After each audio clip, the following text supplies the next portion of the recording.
السلام علیکم ورحمۃ اللہ وبرکاتہ۔ محترم ناظرین کرام، نکاح گھر میں کیا جائے یا مسجد میں کیا جائے، چونکہ انسان دنیا میں آیا ہے تو بہت سی ضروریات اس کے ساتھ میں لگی ہوئی ہیں۔ ایسے ہی اللہ رب العزت نے انسان پاک دامن رہے، اس کا دامن جو ہے وہ گناہوں کے اندر آلودہ نہ ہو، ملوث نہ ہو، وہ گناہوں سے دور رہے، پاک صاف رہے، پاک دامنی کے ساتھ اس کی زندگی گزر جائے، اور پھر اللہ رب العزت جو ہے اولاد سے بھی اس کو نوازے۔ اس کے لیے نکاح کا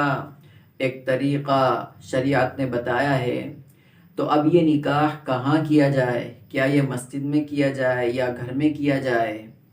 تو اگر انسان گھر میں نکاح کر رہا ہے، گھر میں اس نے کہیں نکاح کا انتظام کر دیا ہے، وہاں بھی اس کا نکاح ہو جائے گا، جائز ہے وہ نکاح، اس میں کوئی حرج کی بات نہیں ہے۔ لیکن مسجد کے اندر نکاح کرنا یہ اس سے زیادہ بہتر ہے اور افضل ہے، چونکہ حدیث کے اندر باقاعدہ اس کو بیان بھی کیا ہے،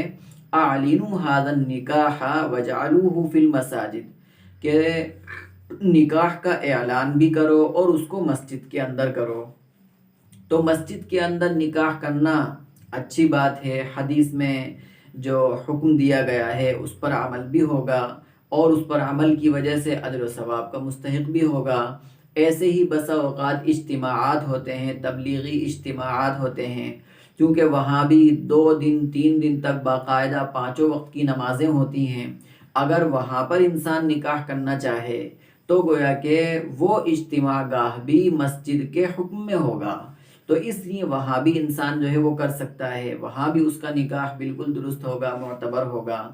اور اس میں عام طور پر ایک بات ذہن میں رکھنا چاہیے کہ چاہے وہ کسی بھی طرح کی جو ہے تقریب ہو، چاہے وہ نکاح کا موقع ہو، ولیمے کا موقع ہو، یا ایسے کوئی اور دوسرا فنکشن ہو، اس موقع پر انسان کو نمازوں سے غفلت نہیں برتنا چاہیے۔ عام طور پر مستورات، ماں بہنیں، اور ایسے ہی ہمارے مرد حضرات، ہمارے بھائی، مسلمان بھائی، ان موقعوں پر نمازیں بہت زیادہ فوت ہو جاتی ہیں، بہت زیادہ نمازیں ان کی جاتی رہتی ہیں، وہ کاموں میں ایسے مصروف منہمک ہو جاتے ہیں کہ نمازیں ان کی چھوٹ جاتی ہیں۔ اس لیے ہمیں ہر حال میں نمازوں کا خاص اہتمام کرنا چاہیے، چاہے وہ شادی کا موقع ہو، کوئی اور دوسری مصروفیت اور مشغولیت ہو، نمازیں نہ ماں بہنوں کی چھوٹیں اور نہ ہی جو ہے ہمارے مسلمان بھائی مردوں کی نمازیں چھوٹیں، بلکہ نمازیں وقت پر ادا ہوں۔ اور شادی کے موقع پر بہت سی فضول قسم کی رسمیں ہوتی ہیں، ان سے بھی انسان کو بچنا چاہیے، بلکہ شادی سے کچھ دن پہلے،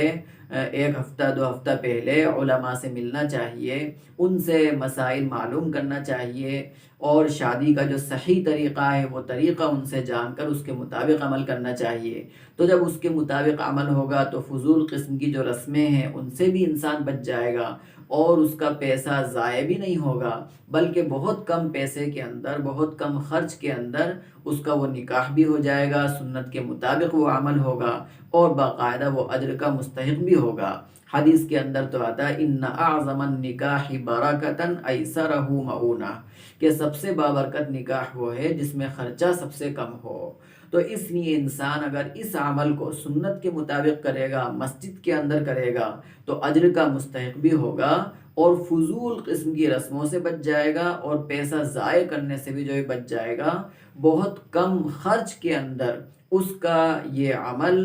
سنت کے مطابق ادا ہو جائے گا، اور خدا کے یہاں وہ اجر کا مستحق ہوگا، اور پھر اللہ رب العزت جو زوجین سے جو اولاد ان کو دیں گے، وہ اولاد صالح بھی ہوگی، فرما بردار بھی ہوگی، اطاعت شعار بھی ہوگی، اور پھر وہ